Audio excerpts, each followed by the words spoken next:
انسانوں کو معاف کر دیتا ہے کہ جس وقت ساری کائنات اللہ کی حمد بیان کر رہی ہے، سارے فرشتے اللہ تعالیٰ کی عبادت میں لگے ہوئے ہوتے ہیں، وہاں ایک انسان جس کو اختیار دیا گیا، جس کو اللہ تعالیٰ نے چوائس دے دی ہے، وہ اپنی چوائس سے اللہ کی عبادت کرے تو ساری مخلوق سے افضل ہو جاتا ہے، اور جب وہ اللہ کی دی ہوئی اس آزادی سے فائدہ نہیں اٹھاتا اور اللہ کی نافرمانی کرتا ہے، ساری مخلوقات سے زیادہ نچلا ہو جاتا ہے۔ ثم رددناہ اسفل سافل، اسفل سافل، سافل کہتے ہیں نیچے گرنے والے کو، اور اسفل جو سب سے نیچے جا گرے۔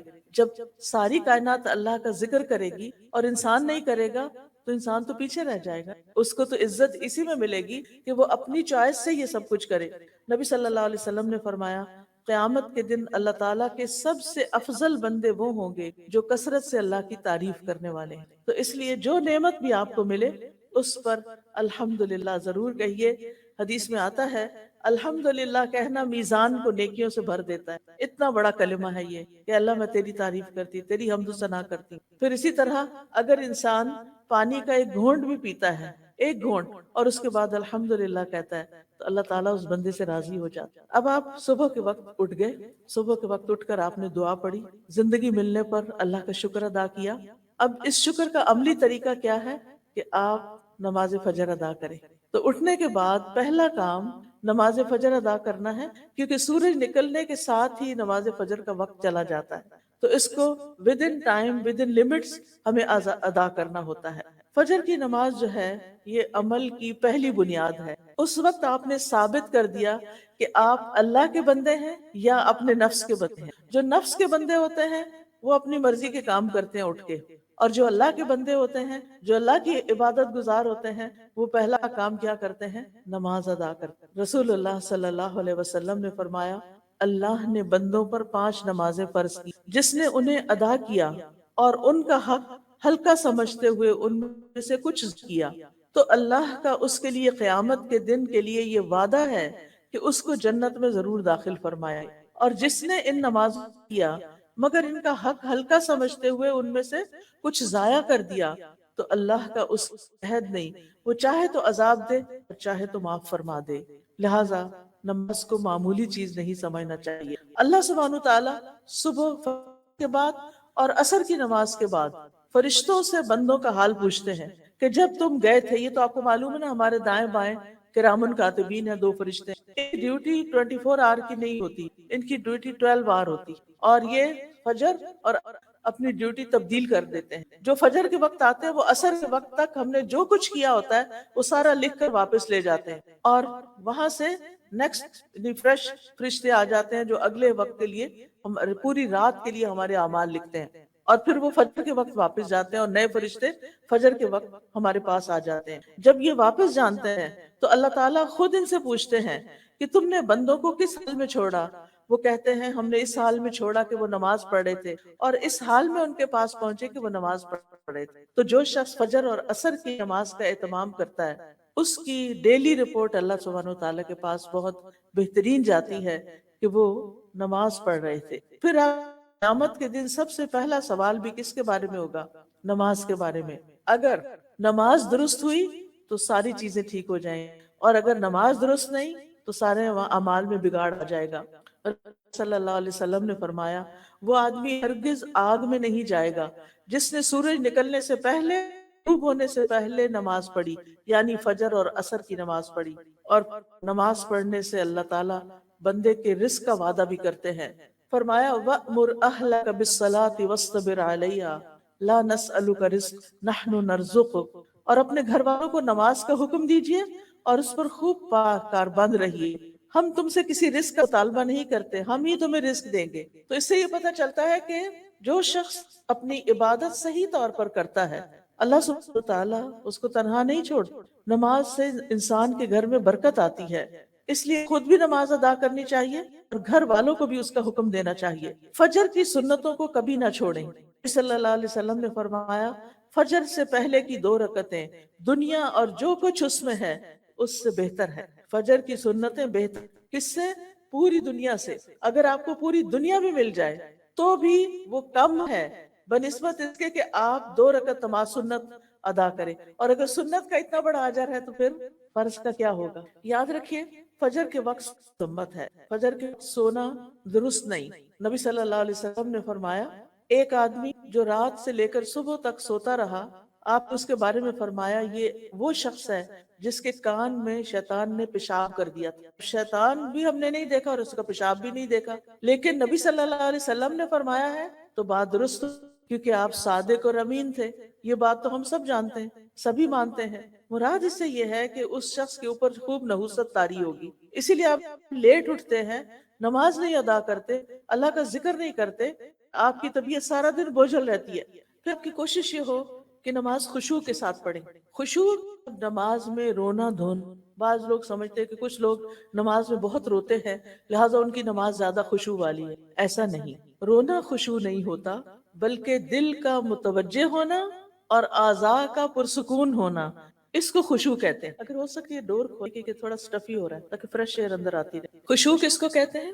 جی ہاں، دل کا متوجہ ہونا اور اعضاء کا پرسکون ہونا، یعنی نماز میں ہمیں ہلنا نہیں چاہیے، دائیں بائیں نہیں ہونا چاہیے، ایسے بھی جھوم جھوم کے بھی نماز نہیں پڑھنی چاہیے۔ نماز میں سٹل، بالکل ساکت کھڑے ہونا چاہیے کہ اگر کوئی پرندہ بھی آ کے بیٹھ جائے تو وہ بیٹھا رہے کہ یہ شخص شاید یہ کوئی پول ہے یا کچھ اور ہے، اور اس بات کا خیال رکھنا کہ میں اللہ کے سامنے کھڑی ہوں، اس سے خشوع آتا ہے۔ بہت سے لوگ یہ کوشچن کرتے ہیں نماز میں کیسے جائیں، بس یہ سوچ لیں نماز پڑھنے سے پہلے کہ میں اللہ سبحانہ و تعالیٰ کے سامنے کھڑی ہوں، پھر اپنے رب سے سرگوشیاں کریں، چپ کے باتیں کریں، یعنی نماز کے الفاظ ادا کریں۔ خشوع کے بغیر نماز ایسے ہی ہے جیسے روح کے بغیر جسم۔ خشوع نماز کی روح ہے، اور کامیاب ہونے والے مومنوں کی صفت یہ ہے قد افلح المؤمنون الذین هم فی صلاتہم خاشعون، یقیناً فلاح پا گئے وہ مومن جو اپنی نمازوں میں خشوع اختیار کرتے ہیں۔ رسول اللہ صلی اللہ علیہ وسلم نے فرمایا جب کوئی شخص نماز پڑھتا ہے تو وہ اپنے رب تبارک و تعالیٰ سے سرگوشی کرتا ہے، چنانچہ اسے معلوم ہونا چاہیے کہ وہ اپنے رب سے کیا سرگوشی کر رہا ہے۔ لہذا جب آپ نماز میں ہوں تو کھڑے بھی بہت خاموشی، یعنی بہت سکون کے ساتھ کھڑے ہوں، رکوع میں جائیں تو ٹک جائیں پھر کھڑے ہوں، سجدے میں جائیں تو ماتھا اور ناک آپ کا زمین پر ٹک جائے اور تسبیحات پڑھیں، ہر ہڈی اپنے جوڑ پر آ جائے اور پھر آپ سیدھے کھڑے ہوں۔ یعنی یہ نہیں کہ آپ رکوع میں گئے ہیں ایسے جلدی سے نیچے ہوئے پھر کھڑے ہو گئے پھر جلدی سے سجدہ، کئی لوگ تو دونوں سجدے بس ایک ہی دفعہ سر رکھ کے 2 دفعہ مار کے اٹھ جاتے ہیں، یہ تو سجدہ نہیں ہوتا۔ ہم اللہ کے سامنے کھڑے، نماز میں یہ سوچ ہمارے اوپر چھائی رہے، غالب رہے کہ میں اللہ کے سامنے، میرا رب مجھے دیکھ رہا ہے، اور اجر کو بھی سامنے رکھے۔ نبی صلی اللہ علیہ وسلم نے فرمایا تم جب بھی کوئی سجدہ کرتے ہو تو اللہ اس سجدے کی وجہ سے تمہارا ایک درجہ بڑھا دیتا ہے، ہر سجدے کی وجہ سے ایک درجہ بڑھ جاتا ہے، اور اسی کے ذریعے تمہاری ایک خطا بھی مٹا دیتا ہے۔ تو یاد رہے گی یہ بات، سجدے سے کیا ملے گا؟ سجدے سے کیا ملے گا؟ ایک درجہ بلندی، یعنی پہلے جنت میں جہاں مقام تھا اس سے اوپر ہو گئے، اوپر اوپر اوپر، اور کیا ملتا ہے؟ ایک خطا مٹ جاتی، ایک غلطی صاف ہو جاتی۔ نماز کے بعد فوراً مصلی سے نہیں اٹھے، بیٹھے رہیں، ذکر اذکار کریں۔ کیوں؟ اس لیے کہ اس کا بہت بڑا اجر ہے۔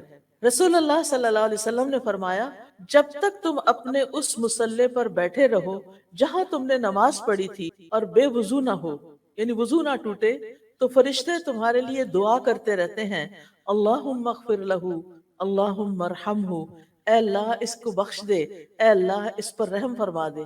تو کیا کرنا چاہیے پھر؟ اپنی جگہ پر تھوڑی دیر بیٹھ کے تسبیحات کر کے دعائیں فرشتوں کی لے کے پھر اٹھیں۔ اب یہ جو تسبیحات ہے نا 2 طرح سے ہیں، ایک تو ہے 33 بار، دوسری ہے اور آخری بار 33 مرتبہ اللہ اکبر، اور پھر آخری بار لا الہ الا اللہ وحدہ لا شریک لہ لہ الملک و لہ الحمد وہو علی کل شیء قدیر۔ تو یوں کہنے سے 34 دفعہ ہو جاتا ہے، اور پوری یعنی حدیث سے یہ پتہ چلتا ہے کہ وہ اس نے اپنی تسبیح پوری کر لی۔ اب آپ دیکھیے کہ اگر آپ کے پاس وقت نہیں اور آپ کو جلدی کسی کام سے جانا ہے تو پھر آپ کتنی دفعہ پڑھ لیں؟ 10 دفعہ۔ کیا پڑھیں گے؟ کیسے پڑھیں گے؟ سبحان اللہ سبحان اللہ 2 دفعہ چھوٹی انگلی کو پریس کریں گے، یا چھوٹی انگلی جو ہے وہ آپ کے انگوٹھے کے ساتھ لگے گی تو آپ کو نمبر یاد رہے گا، سبحان اللہ سبحان اللہ سبحان اللہ سبحان اللہ سبحان اللہ سبحان اللہ سبحان اللہ سبحان اللہ، اور پھر سبحان اللہ پورے 10 ہو گئے۔ تو 10 بار تینوں تسبیحات پڑھ لیں، 10 بار سبحان اللہ، 10 بار الحمدللہ، اور 10 بار اللہ اکبر۔ اس کے بارے میں آپ صلی اللہ علیہ وسلم نے فرمایا 2 خصلتیں یا 2 عادتیں ایسی ہیں کہ اگر کوئی مسلمان بندہ ان کی پابندی کر لے تو جنت میں داخل ہوگا، اور وہ بہت آسان ہے، مگر ان پر عمل کرنے والے بہت کم ہیں۔ ہر نماز کے بعد 10 مرتبہ سبحان اللہ، 10 مرتبہ الحمدللہ اور 10 مرتبہ اللہ اکبر کہے تو زبان کی ادائیگی کے اعتبار سے 150 بار ہے، اور مجموعی طور پر 5 نمازوں کے بعد جو عمل ترازو میں رکھا جائے تو 1500 ہے۔ کتنا اللہ سبحانہ تعالیٰ نے اجر لکھا ہے آپ کے لیے۔ اور اگر آپ نہیں پڑھتے، چھوڑ کے اٹھ جاتے، کتنی دیر لگتی ہے؟ 1 منٹ، 2 منٹ، 2 بھی نہیں لگتے۔ ہم اپنا فون، سیل فون میں جا نماز کے ساتھ رکھ کے بیٹھتے ہیں، جو سلام پھیرا فٹافٹ فون اٹھا لیا۔ اور اگر ہمارے کام کا کوئی میسج نہ ہو تو پھر ہم کیا کرتے ہیں؟ کچھ بھی مل جائے وہ چلا لیتے ہیں، اور اتنے بڑے خیر اور خزانے سے محروم ہو جاتے ہیں۔ پھر ایک اور بات یہ ہے کہ اگر انگلیوں پہ تسبیح کریں گے تو زیادہ ثواب ہوگا، انگلیاں گواہ بن جائیں گی، لہذا خوبصورتی کے ساتھ انگلیوں کو استعمال کرنا ہے، جیسے سبحان اللہ سبحان اللہ سبحان اللہ سبحان اللہ، الحمدللہ الحمدللہ، اللہ اکبر، یعنی اس طرح بھی آپ کر سکتے ہیں۔ پھر ہر نماز کے بعد آیت الکرسی پڑھیں، اس کا کیا ثواب ہوتا ہے؟ نبی صلی اللہ علیہ وسلم نے فرمایا ہر فرض نماز کے بعد آیت الکرسی پڑھنے والے کو موت کے علاوہ کوئی چیز جنت میں لے جانے سے نہیں روک سکتی۔ یعنی دنیا میں رہتے ہوئے تو آپ جنت میں نہیں جا سکتے، مرنے کے بعد بھی جنت میں وہ جائے گا جو اللہ کا پسندیدہ ہوگا، اور جو اللہ کا پسندیدہ ہے اس کو اللہ تعالیٰ نے بہت سی خوشخبریاں بھی سنائی ہیں، اس کے لیے آسانیاں بھی کی۔ اور یہاں پر کیا آسانی کی گئی ہے کہ جب یعنی انسان اپنی یعنی ان چیزوں کو پابندی سے پڑھے گا تو پھر اس کے لیے جنت کا رستہ آسان ہو جائے۔ اچھا، قیامت کے دن ہماری انگلیوں سے بھی سوال ہوگا، تو جب ہم ان پہ ذکر کریں گے تو یہ ہمارے حق میں بولیں گی۔ قرآن مجید میں آتا ہے نا وَتُكَلِّمُنَا أَيْدِيهِمْ وَأَرْجُلُهُمْ، ہم سے کلام کریں گے ان کے ہاتھ اور پاؤں۔ پھر ہر نماز کے بعد قُلْ هُوَ اللَّهُ أَحَدٌ قُلْ أَعُوذُ بِرَبِّ الْفَلَقِ قُلْ أَعُوذُ بِرَبِّ النَّاسِ۔ اگر آپ کو وسوسے ستاتے ہوں، شیطان پریشان کرتا ہو، آپ کو کوئی تکلیف بیماری ہو، تو آپ یہ تینوں کل ہاتھ پہ پڑھ کے پھونک مار کے ہاتھ میں چہرے اور سر اور بازو اور ان سب پر خود ہی پھیر لیا کریں۔ اس سے آپ بہت اچھا فیل کریں گے، بہت لائٹ فیل کریں گے۔ اگر آپ کو کوئی تھکاوٹ ہوئی بھی ہے، آپ کو کوئی بیماری ہے، کچھ بھی ہے، آپ اس کو اپنا معمول بنا لیں۔ پھر صبح کے اذکار پوری توجہ کے ساتھ کریں۔ اللہ سبحانہ وتعالیٰ قرآن مجید میں فرماتے ہیں یا ایھا الذین آمنوا اذکروا اللہ ذکرا کثیرا وسبحوہ بکرۃ واصیلا۔ اے ایمان والو، اللہ کو کثرت سے یاد کیا کرو۔ یہ کون کہہ رہا ہے کہ اللہ کو زیادہ یاد کیا کرو؟ کون کہہ رہا ہے؟ اللہ سبحانہ وتعالیٰ۔ یس، ماشاءاللہ، بہت دھیان سے سن رہے ہیں، اس لیے جواب دے رہے ہیں۔ اللہ سبحانہ وتعالیٰ سن رہا ہے۔ اللہ تعالیٰ فرما رہا ہے کہ اے ایمان والو اذکروا اللہ ذکرا کثیرا، اللہ کو بہت زیادہ یاد کیا کرو، اور صبح و شام اس کی تسبیح بیان کیا کرو۔ تو صبح و شام سبحان اللہ و بحمدہ پڑھنے والا، جو پوری تسبیح ہے 100 دفعہ پڑھنا چاہیے، پڑھنے والا جو ہے اس کے سارے گناہ معاف ہو جاتے ہیں۔ اور تسبیح جو ہے یہ ڈپریشن کا علاج بھی ہے، انسان کے دل کا غم، دکھ، پریشانی بھی ختم ہوتی ہے اس سے۔ پھر اسی طرح آپ نے فرمایا جو شخص یہ تسبیح پڑھتا ہے سبحان اللہ و بحمدہ، قیامت کے دن اس سے زیادہ افضل کوئی بھی نہیں لائے گا۔ قیامت کے دن اس سے زیادہ افضل عمل کسی کا بھی نہیں ہوگا، اور سوائے اس کے جس نے اس کے برابر یہ سے زیادہ پڑھا ہو۔ پھر اسی طرح اگر ہو سکے، جیسے بزرگ خواتین ہوتی ہیں تو وہ فجر کی نماز سے سورج طلوع ہونے تک بیٹھے رہیں مصلی پر۔ جو اسکول کے بچے تو ظاہر ہے انہیں اسکول جانا ہوگا، تیاری کرنی ہوگی، لیکن تیاری کرتے کرتے اللہ کا ذکر کرتے رہیں۔ پھر اسی طرح یہ صبح شام کے اذکار ہیں نا، یہ بھی بڑے فائدے کی چیز ہے۔ صبح شام کے اذکار کے بارے میں شیخ ابن عثیمین کہتے ہیں کہ صبح شام کے اذکار اپنے پڑھنے والوں کے لیے اس قدر وسیع، عظیم فوائد اور برکتوں پر مشتمل ہے کہ اس کا احاطہ نہیں کیا جا سکتا، اس کو بیان نہیں کیا جا سکتا۔ صبح و شام کے اذکار دل اور روح کی غذا ہے، دل میں سکینت ہوتی ہے، اطمینان ہوتا ہے، راحت اور مسرت حاصل ہوتی ہے۔ پھر اسی طرح یہ اذکار دنیا اور آخرت میں سلامت رہنے کا ذریعہ ہے۔ جو شخص یہ اذکار پڑھے گا وہ سلامت رہے گا۔ پھر یہ خیر و برکت کا دروازہ کھولنے والے کلمات ہیں۔ پھر اسی طرح جو شخص صبح کے وقت ان کو پڑھ لیتا ہے اس کے لیے خیر و برکت کا دروازہ کھل جاتا ہے۔ پھر اسی طرح انسان شر کے واقع ہونے سے پہلے اور واقع ہونے کے بعد اسے ہٹانے کا ذریعہ بھی بنائے، یعنی ذکر کو۔ پھر آپ دیکھیے کہ ذکر کرتے ہوئے انسان اللہ کی نعمتوں کو یاد کرتا ہے، اس کی مہربانی کو یاد کرتا ہے، اللہ کے سامنے اپنے عجز و انکساری کا اظہار کرتا ہے، اور پھر یہ ذکر جو ہے یہ انسان کے لیے دشمن کے مقابلے میں جیسے زرہ ہوتی ہے نا، ویسے ہی ہے۔ صبح شام کے اذکار کے بعد آپ قرآن مجید کھولیں، چاہے ایک صفحہ پڑھیں چاہے آدھا صفحہ پڑھیں، کیونکہ قرآن مجید میں آتا ہے ان قرآن الفجر کان مشہودا، کہ فجر کے وقت کا قرآن اس میں فرشتے حاضر ہوتے ہیں۔ ہر ایک اپنی اپنی سہولت کے مطابق قرآن مجید کا کچھ حصہ ضرور پڑھیں۔ قرآن غموں کا علاج ہے، سکون کا ذریعہ ہے۔ قرآن کی تلاوت سے اجر ملتا ہے، ایک حرف کے نتیجے میں کیا ملتا ہے؟ 10 نیکی۔ اور پھر کہتے ہیں کہ الف لام میم یہ بھی حروف ہیں، یہ بھی قرآن کی حروف ہیں۔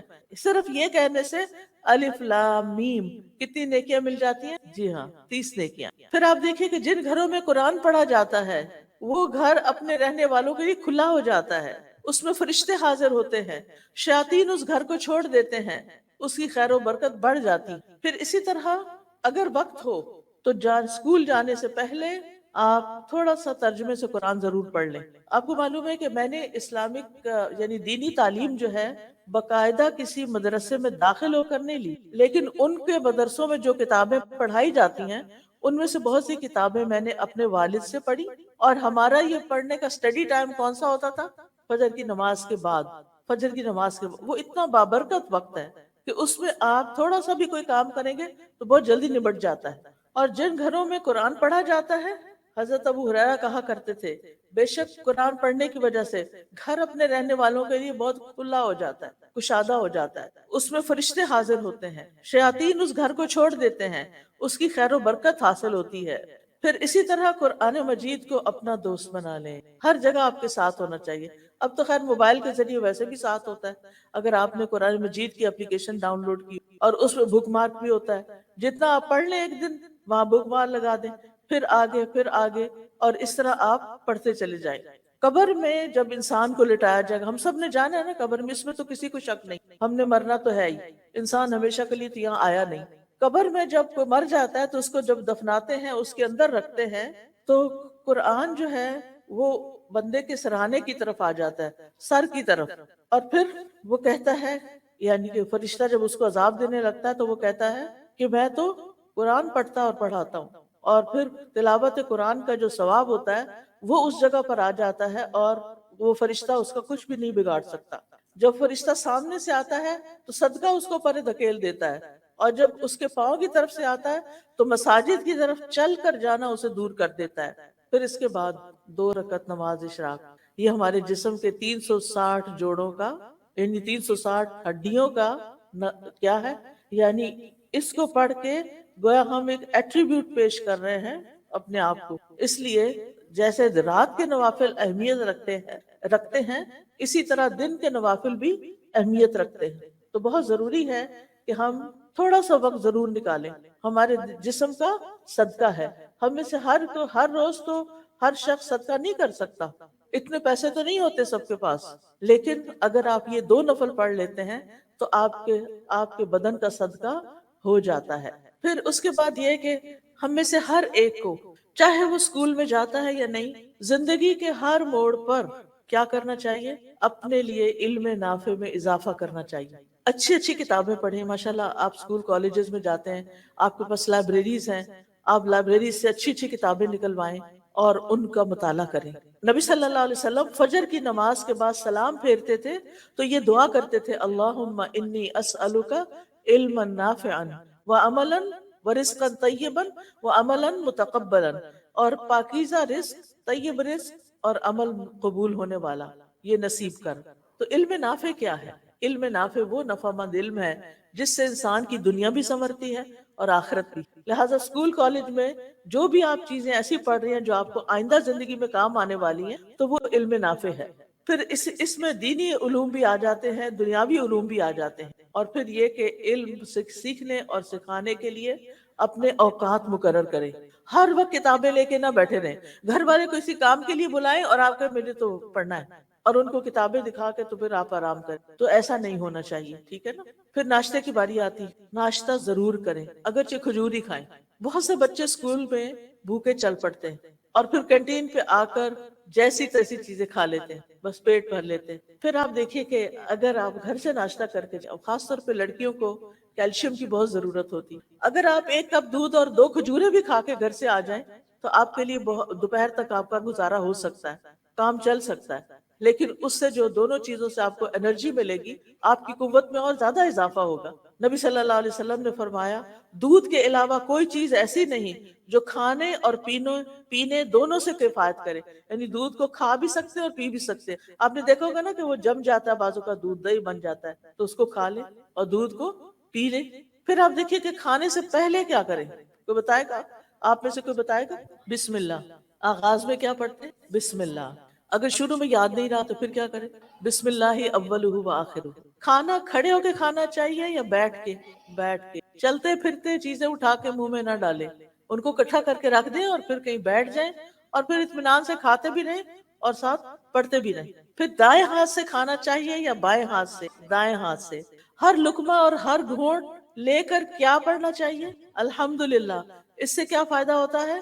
کیا فائدہ ہوتا ہے؟ ایک دفعہ الحمدللہ کہنے سے میزان نیکیوں سے بھر جاتا ہے، یعنی اللہ سبحانہ تعالیٰ کو اپنی حمد بہت پسند ہے۔ پھر آپ دیکھیے کھانا کھانے کے بعد کی دعائیں کس کس کو آتی؟ ماشاءاللہ کچھ ہاتھ کھڑے ہیں، جس کو نہیں آتی آپ لوگ کے ذہن بہت زرخیز ہیں، بہت جلدی آپ یاد کر سکتے ہیں۔ آپ یہ کر سکتے ہیں کہ کھانے کی دعائیں لے کے ان کا پوسٹر جو ہے وہ آپ گھر کے کسی وال پہ لگا لیں، جو کچن میں کھانا کھاتے ہوئے آپ کی نظر اس پہ پڑے، اور پہلے سے ہی تیاری کر لیں کہ کیونکہ اتنی ایج جب ہم نہیں نا کچھ پڑھتے تو پھر ہمیں پڑھنے کی عادت بھی نہیں ہوتی، تو لہٰذا بہت ضروری ہے کہ ہم کیا کریں؟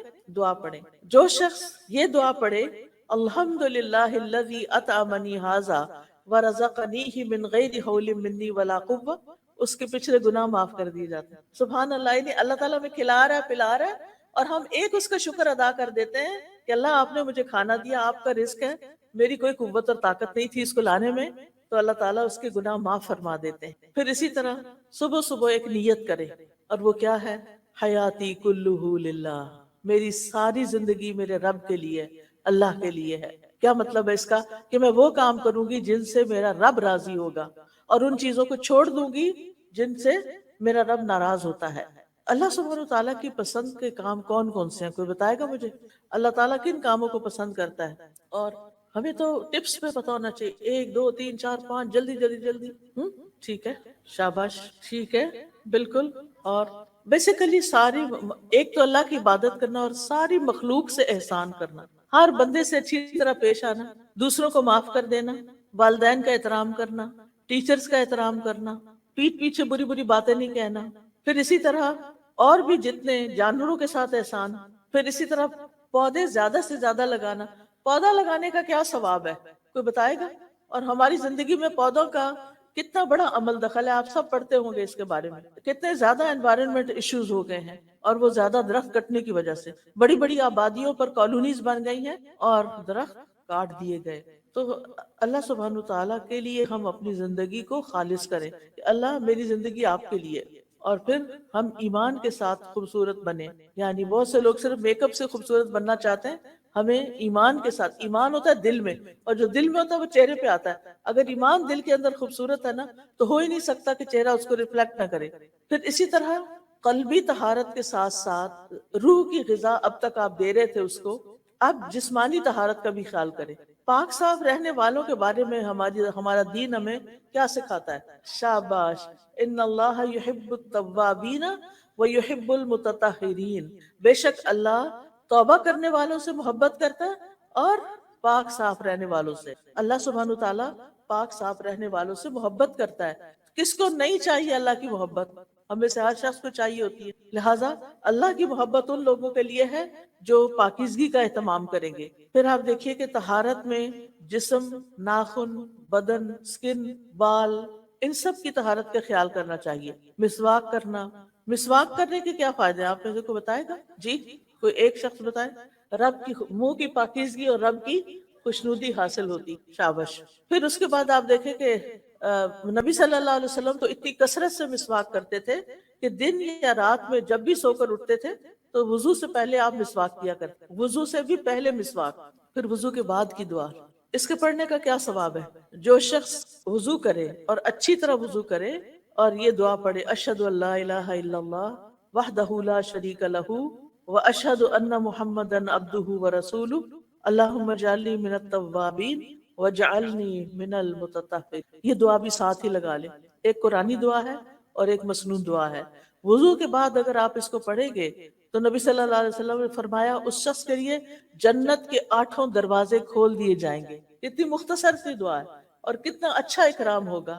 پھر آذان اگر سنتے ہیں تو آذان کا جواب دینا ہے، اور آذان کا جواب دے کر دعائیں بہت زیادہ قبول ہوتی۔ یعنی اگر آپ آذان سنتے ہیں اور کسی ایک، کیونکہ ہمارے ملک میں کیا ہوتا ہے ایک وقت میں سارے شروع ہو جاتے ہیں، پھر ایک کی بھی سمجھ نہیں آتی بعض اوقات، لیکن جو ایک سمجھ آ جائے اس کو سن کر آپ جواب دے دیں تو پھر ہر اذان جو ہو رہی ہے اس کا جواب دینے کی ضرورت نہیں رہتی۔ پھر اسی طرح آپ دیکھیں کہ اپنے رب کے ساتھ اپنا توکل جو ہے وہ مضبوط کریں، رب پر بھروسہ کریں۔ کوئی غم کی خبر سنیں، کوئی پریشانی کی سنیں، کوئی تکلیف ہو، کوئی مزری ہو، فوراً اپنے رب کی طرف رجوع کریں، اللہ تعالیٰ پر بھروسہ کریں۔ رب المشرق والمغرب لا الہ الا ہو فاتخذہ وکیلا، مشرق و مغرب کا رب، اس کے سوا کوئی معبود نہیں، اس کو اپنا کارساز بنا لو، اس کو اپنا مددگار بناؤ۔ پھر اپنے اندر توکل پیدا کریں۔ نبی صلی اللہ علیہ وسلم نے فرمایا اگر تم اللہ پر ویسا توکل کرو جیسا کہ اس کے کرنے کا حق ہے، یعنی پوری طرح توکل کر لو، تو وہ تمہیں اسی طرح روزی دے گا جس طرح وہ پرندوں کو دیتا ہے۔ صبح کو وہ بھوکے پیٹ اٹھتے ہیں اور شام کو پیٹ بھر کے جاتے ہیں، یعنی اللہ سبحانہ وتعالیٰ انہیں ہر نعمت عطا کر دیتا ہے۔ پھر اسی طرح ہر طرح کے حالات میں پر امید رہیں، ہر طرح کے حالات میں پر امید رہنا، مایوس نہیں ہونا۔ مایوسی کیا ہوتی ہے؟ جی ہاں، تو مشکل معاملہ بھی آ جائے تو آپ یہ سمجھیں کہ اللہ تعالیٰ کے بس میں ہے اس کو حل کرنا۔ پھر اپنا کام کاج شروع کریں، چاہے گھر میں کچن میں کام کرنا ہے یا کوئی اور کام کرنا ہے، ساتھ ساتھ غور و فکر جاری رکھے، اور اس سلسلے میں خصوصی طور پر قرآن مجید کو نہیں بھولیں۔ قرآن مجید کے بارے میں، قرآن مجید میں اللہ سبحانہ تعالیٰ کا جو ذکر ہے اور غور و فکر ہے اس کے بارے میں بہت سی آیات آتی ہیں۔ اپنا کام کاج کرتے ہوئے خوب ذکر کرتے رہیں، سبحان اللہ والحمد للہ، استغفر اللہ، لا الہ الا اللہ، لا حول ولا قوت الا باللہ، سبحان اللہ العظیم وبحمدہ۔ پھر ساتھ ساتھ توبہ بھی کرتے رہیں کہ اللہ تعالیٰ مجھ سے کوئی غلطی ہو تو مجھے معاف کر دے۔ استغفار کے بھی فائدے ہیں۔ قرآن مجید میں آتا ہے نوح علیہ السلام نے اپنی قوم سے کہا کہ اپنے رب سے معافی مانگ لو، یقیناً وہ بہت معاف کرنے والا ہے، وہ تم پر برستی ہوئی بارش اتارے گا، وہ مالوں اور بیٹوں کے ساتھ تمہاری مدد کرے گا، تمہیں باغات عطا کرے گا، تمہارے لیے نہریں جاری کر دے گا۔ یہ سارے فائدے کس سے ہیں؟ استغفار کرنے، استغفر اللہ، استغفر۔ ویسے تو استغفار کے کئی صیغے ہیں، لیکن کم از کم اگر ہم استغفر اللہ بھی کہتے رہیں، اللہم اغفر لی بھی کہتے رہیں، اللہ مجھے بخش دے بھی کہتے رہیں، تو انشاءاللہ اس کے بہت سے فائدے آپ کو حاصل ہوں گے۔ پھر ایک اور بات یہ کہ وقت کا بہتر سے بہتر استعمال کریں۔ جو آپ کے پڑھنے کے، اگر آپ اسکول کالج جاتے ہیں، کوئی کلاس نہیں چھوڑیں، اپنے ٹیچرز کی رسپیکٹ کریں، جو وہ کہتے ہیں وہ کر لیں۔ بعض ٹیچر ذرا سخت ہوتے ہیں، مائنڈ نہ کریں، ان کی سختی زندگی میں آپ کو بہت فائدہ دے جائے گی۔ اپنے سارے دن کو پروڈکٹیو بنائیں۔ پروڈکٹیو ڈے کیسے گزرتا ہے؟ پورے دن میں جو کام آپ نے کرنے ہیں ان کی لسٹ بنا لیں، اور پھر اپنے آپ سے پوچھیں یہ میں نے کیوں کرنا ہے۔ بے سوچے سمجھے کاموں میں ہاتھ نہ ڈالیں، پلان کر کے کام کریں، اور جو کام ایسے ہی فضول میں ہو جاتے ہیں ان کی بھی لسٹ بنا لیں، ان پہ غور کریں کہ کیا واقعی اس کی ضرورت ہے، اور جن کاموں سے آپ کو نقصان ہوا، کوئی جھگڑا فساد ہوا یا کوئی اور غلط چیز ہو گئی، اس کی بھی لسٹ بنا لیں۔ اب ان میں سے 3 طرح کے کام ہو گئے نا، ایک ہے با مقصد، ایک ہے بے مقصد، اور ایک ہے نقصان دہ۔ نقصان دہ کاموں پہ تو کراس لگا دیں، جیسے غیبت ہے، چغلی ہے، کسی کے ساتھ لڑائی جھگڑا ہے، فتنہ فساد، ان کے تو قریب بھی نہیں جانا۔ بے مقصد باتوں کو بھی چھوڑ دیں۔ قرآن مجید میں آتا ہے کہ کامیاب لوگ کون ہیں؟ جو لغو سے پرہیز کرتے ہیں۔ قد افلح المؤمنون الذین هم فی صلاتهم خاشعون والذین هم عن اللغو معرضون۔ وہ جو لغو سے اعراض برتتے ہیں، لغو کو چھوڑ دیتے ہیں۔ پھر اسی طرح جو بھی کوئی کام کریں، کرنا ہو اس کا ایک اینڈ ٹائم ضرور رکھیں کہ اتنے بجے تک مجھے یہ کام مکمل کر لینا ہے. جیسے ہوم ورک کرنا ہے آپ کو تو اپنا اسکیڈول اس طرح کا بنائیں کہ مثلا مجھے شام کے 6 بجے تک اپنا ہوم ورک پورا کر لینا. پھر اسی طرح بعض کام ہمیں مشکل لگتے ہیں، اس کے لیے روٹین بنائیں. یہ نہیں کہ کبھی کوئی کام شروع کر لیا کبھی کوئی کر لیا. صبح سے شام تک آپ کا روزانہ کا ایک ٹائم ٹیبل ایسا ہونا چاہیے کہ آپ کچھ دنوں میں آٹو پہ آ جائیں. اس میں آپ کو بہت سہولت ہو جائے گی. آپ نے جتنے ٹارگٹ سیٹ کیے ہوں گے، جو بھی آپ کے بامقصد کام ہوں گے، ایک تو تھے نا نقصان دہ، ایک بے مقصد اور ایک بامقصد، تو جو بامقصد کام ہے ان کی آپ کے سامنے لسٹ ہوگی، لہٰذا وہ آپ ان کی روٹین بنا لیں، ان کی عادات پختہ کر لیں کہ یہ چیزیں مجھے اپنی زندگی میں لازماً لے کر آنی ہے. پھر کچھ چیزیں ہمارے نفس پہ بڑی بھاری ہوتی تو اپنے نفس کا تزکیہ بھی کرتے رہیں، یعنی اپنے اندر کی صفائی کرنا بے حد ضروری ہوتا ہے. آپ دیکھیں کہ ہم اگر ظاہر میں بھی اگر نہائے نہ اور میلے کپڑے پہن کر ان کے اوپر پرفیوم چھڑک لیں تو کیا ہوگا؟ کسی کو خوشبو نہیں آئے گی. لہٰذا بہت ضروری ہے کہ ہم اگر خوشبو لگانی ہے تو پہلے نہائیں. تزکیہ جو ہے یہ عربی کا لفظ ہے جس کے دو کمپوننٹس ہوتے ہیں، ایک تخلیہ اور ایک تحلیہ. تخلیہ خا کے ساتھ ہے، تحلیہ ہا کے ساتھ ہے. تخلیہ کہتے ہیں خالی کرنا، یعنی اپنے اندر سے وہ چیزیں نکال کے اس کو خالی کر لے جو آپ کو پنچ کر رہی ہیں، تکلیف دے رہی ہیں، بادر کر رہی ہیں، جو آپ کی بے چینی کا سبب بنتی ہیں، اضطراب کا سبب بنتی ہیں، ان سب کو باہر نکالیں. بدگمانیاں، حسد، نفرت، بغض اور اس طرح کی ساری چیز. اور تحلیہ کہتے ہیں، حلیہ عربی میں کہتے ہیں زیور کو، آرنامنٹ، یعنی اپنے آپ کو کیا کریں؟ سجائیں. پھر اپنے اوپر خوبصورت چیزیں رکھیں بھی، پہنے بھی ان کو، یعنی اچھی عادات اپنائیں بھی. خراب عادتیں نکالتے جائیں زندگی سے اور اچھی عادتیں ڈالتے جائیں، صرف ظاہر میں نہیں بلکہ دل کے اندر بھی. اللہ تعالیٰ فرماتے ہیں وَلَٰكِنْ حَبَّبَ إِلَيْكُمُ الْإِيمَانَ وَزَيَّنَهُ فِي قُلُوبِكُمْ. اللہ نے تمہارے لیے ایمان کو محبوب بنا دیا اور اسے تمہارے دلوں میں سجا دیا. اہل ایمان کے دلوں میں ایمان سجا ہوا ہوتا ہے، لہٰذا مشکل حالات ہوں، تنگی تکلیف کے ہوں، وہ خوش رہتے ہیں کیونکہ ان کو پتا ہوتا ہے ہمارا رب ہے. وہ رب پہ توکل کرتے ہیں، رب کے ان کے دلوں کے اندر ایک اطمینان ہوتا ہے. وہ کسی کے ساتھ خار نہیں رکھتے، کسی کے ساتھ دشمنی نہیں رکھتے، کسی کے ساتھ کوئی لڑائی نہیں رکھتے، جس کی وجہ سے ان کے دلوں کے اندر ایک عجب طرح کا سرور اور اطمینان اور خوشی ہوتی ہے. اور اس کے لیے انسان کو اپنے نفس سے جہاد کرنا پڑتا ہے، اس کے لیے ایفرٹ لگانی پڑتی ہے. قرآن مجید میں آتا ہے قد افلح من تزکا، وہ تو کامیاب ہو گیا جس نے پاکیزگی اختیار کر لی. ایک اور جگہ آتا ہے قد افلح من زکاہا، وہ کامیاب ہو گیا جس نے تو پاک کر لیا. پھر آپ دیکھیں دن کی 5 نمازوں کی آپ نے حفاظت کرنی. نماز قبر تک ساتھ جاتی ہے، اس کو حفاظت کرنا ہے، کیونکہ جب آپ قبر میں جائیں گے وہ آپ کی حفاظت کرے گی. دنیا میں آپ نے کیا کرنا ہے؟ نماز کی حفاظت کرنی ہے. اور جب آپ قبر میں جائیں گے تو نماز آپ کی حفاظت کرے گی. جب عذاب آنے لگتا ہے نا قبر میں تو نماز آ جاتی ہے، ایک طرف سر کی طرف قرآن آ جاتا ہے، ایک طرف نماز آ جاتی ہے، ایک طرف روزہ صدقہ خیرات پاؤں کی طرف آ جاتا ہے، اور بندے کو اپنی لپیٹ میں لے لیتے ہیں اور ہر طرح کے عذاب کو پیچھے دھکیل دیتے ہیں. پھر اسی طرح نماز صرف فرض نہ پڑھیں، سنت بھی پڑھا کریں. پھر آپ دیکھیے کہ ہر کام جو بھی آپ کام کر رہے ہیں نا دن بھر میں، عادت سمجھ کر کریں، ملے گا. کیا آپ کی والدہ آپ سے پانی کا گلاس مانگتی اور آپ ان کو پانی پلا، بہت ثواب ملے گا. اس لیے جب امی بلائیں فوراً اٹھ کر جائیں، آپ عبادت کر رہے ہیں. جب اللہ تعالیٰ بلائیں تو نماز کی طرف جائیں، آپ کیا کر رہے ہیں؟ عبادت کر رہے ہیں. اگر چھوٹا بھائی رو رہا ہے اور اس کو آپ سے کوئی کام ہے تو کیا کریں؟ اس کی بات سن. کیوں رو رہے ہیں؟ امی مصروف ہیں، وہ اس کو بہلا نہیں سکتی، آپ اس کو اٹھا لیں، آپ اس کو بہلا لیں، آپ اس کا خیال رکھیں. یہ بھی عبادت ہے. اگر گھر کی صفائی کرنا ہو تو یہ کیا ہے؟ یہ بھی عبادت ہے، کیونکہ ان اللہ یحب التوابین ویحب المتطہرین. اللہ تعالیٰ محبت کرتا ہے توبہ کرنے والوں سے اور پاک صاف رہنے والوں سے. اگر کھانا پکانا پڑے تو یہ بھی عبادت ہے. کیوں؟ کیونکہ بھوکے کو کھانا کھلانا جنت میں جانے والے جام سے، یہ عبادت ہے، جنت میں لے جانے والا کام ہے. ہمارا دین اتنا خوبصورت ہے کہ 24/7 جتنے بھی آپ کام اچھے اچھے کریں گے وہ سب عبادت ہے، وہ سب آپ کے اعمال نامے میں جمع ہو رہا ہے. اور پھر آپ دیکھیں یہ نہ کہا کریں وہ فلاں بہن بھی تو نہیں کرتی میں کیوں کروں. یہ نہیں کہنا آپ نے، وہ بھائی نہیں کرتا میں کیوں کروں. نہیں، نیکیوں میں ایک دوسرے سے آگے نکلیں. وہ نہیں کرتا نہ کرے، مجھے کرنا ہے، میں جا رہی ہوں کرنے. دوسرے سے پہل کریں اور نیکی کے ہر کام میں کچھ نہ کچھ حصہ ڈالیں. حضرت ابو ہریرہ کہتے ہیں کہ رسول اللہ صلی اللہ علیہ وسلم نے فرمایا آج تم میں سے کس نے روزہ رکھا ہے؟ ابو بکر رضی اللہ عنہ نے فرمایا کہ میں نے. عرض کیا میں نے. آپ نے پوچھا آج تم میں سے کس نے مریض کی عیادت کی ہے؟ ابو بکر رضی اللہ عنہ نے کہا میں نے. آپ نے فرمایا آج تم میں سے کس نے جنازے میں شرکت کی ہے؟ ابو بکر رضی اللہ عنہ نے کہا میں نے. آپ نے پوچھا آج تم میں سے کس نے مسکین کو کھانا کھلایا؟ ابو بکر رضی اللہ عنہ نے کہا میں نے. اس پر نبی صلی اللہ علیہ وسلم نے فرمایا جب کسی شخص کے لیے ایک ہی دن میں یہ ساری خصلتیں جمع ہو جائیں وہ جنت میں ضرور داخل ہوگا.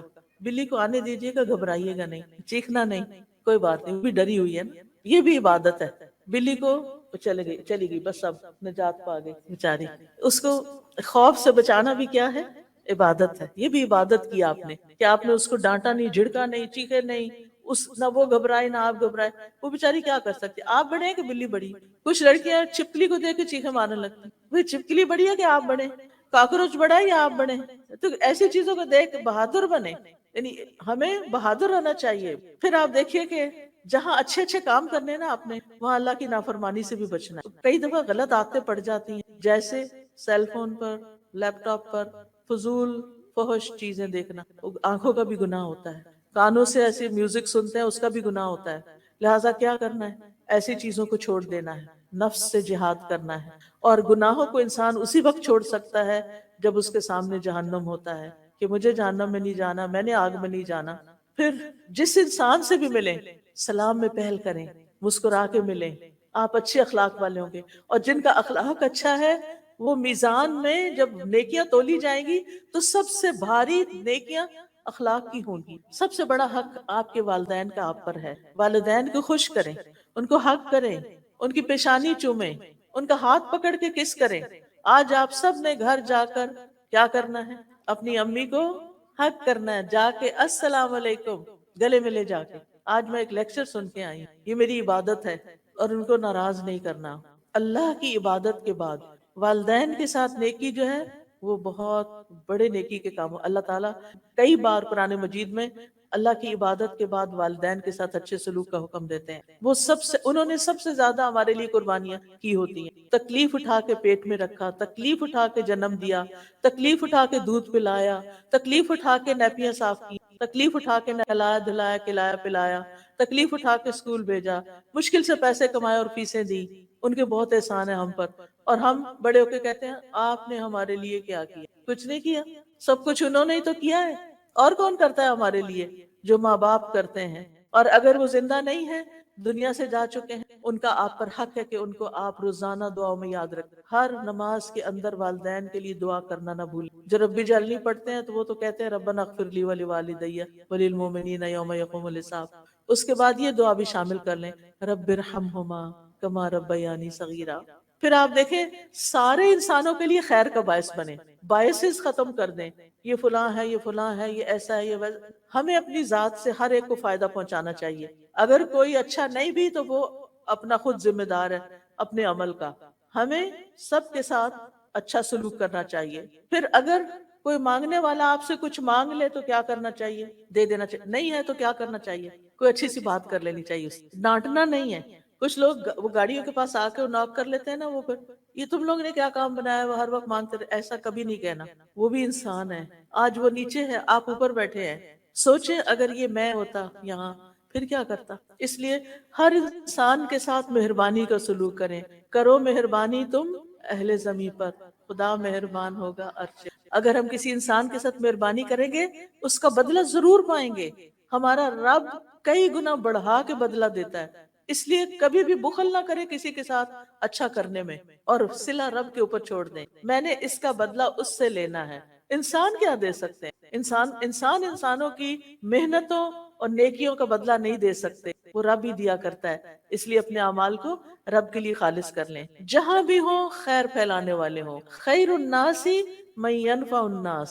اچھے لوگ وہ ہوتے ہیں جو لوگوں کو نفع پہنچاتے ہیں. حضرت عیسیٰ علیہ السلام کے بارے میں آتا ہے وَجَعَلَنِي مُبَارَكًا أَيْنَمَا كُنْتُ. اللہ نے مجھے مبارک بنایا جہاں بھی میں ہوں. برکتیں ہی برکتیں. تو برکتیں کن لوگوں کی ہوتی ہیں؟